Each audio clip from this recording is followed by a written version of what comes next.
ரவீந்திரநாத் இங்க எம்பியா இருக்காரு, என்ன எல்லாரும் இங்க நிக்கணும்னு சொன்னீங்க. நான் யோசிச்சேன், யார்ட்டையும் தட்டி பறிச்சு நிக்கிறவன் இல்லடா. ஆனா போன மாதம் இதே 24ஆம் தேதி அம்மா பிறந்த நாள் அன்னைக்கு தேனியில கூட்டத்தை முடிச்சிட்டு போறப்ப என்ன வழி அனுப்பி வைக்கிறப்ப சொன்னாரு, அண்ணன் நீங்க தான் சார் இங்க வந்து நிக்கணும்னு. அவர் சொன்னதை ஏற்றுக்கொண்டு, அவர் தந்தையார் சொன்னதை ஏற்றுக்கொண்டு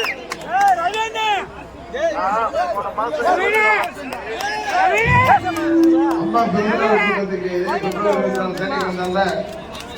நான் இங்க போட்டியிடுறது நினைக்கல. காரணம் அவர் எம்பியா இருக்காரு, அந்த தொகுதியை தட்டி பறிப்பது தவறு அப்படின்னு இருந்தார். ஆனா அவரே என்னை நீங்க தான் சார் இங்க போட்டியிடுன்னு சொல்லி அழைத்தார்.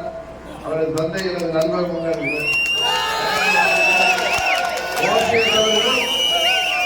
போட்டியிட வேண்டும் என்று சொல்லிவிட்டு இன்றைக்கு ராமநாதபுரத்தில் வெற்றி வேட்பாளராக சென்றிருக்கிறார். அவர் இங்கே மாபெரும் வெற்றி பெறுவார். இருவரும் சேர்ந்து அம்மாவின் இயக்கத்தை மீட்டெடுப்போம் என்பதை உறுதியாக சொல்லி உங்களுக்கு நன்றி சொல்லி விடைபெறுகிறேன். நன்றி, வணக்கம்.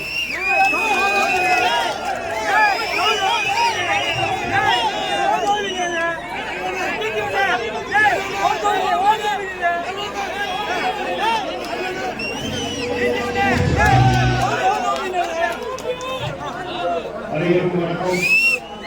இங்க தொடர்ந்து அருமை கட்சி யாருக்குமே பொருந்தா இப்ப நடைபெற இருக்கிற நாடாளுமன்ற தேர்தல் என்பது நமது சார் மக்கள் தொகைக்கு 20 ஆண்டுகளுக்கு பிறகு நம்மை தேடி நம்மை நாடி வருகிறார். இந்த தேர்தலில் அவர் பலம் காண்பது என்பது காலத்தினுடைய கட்டாயம்.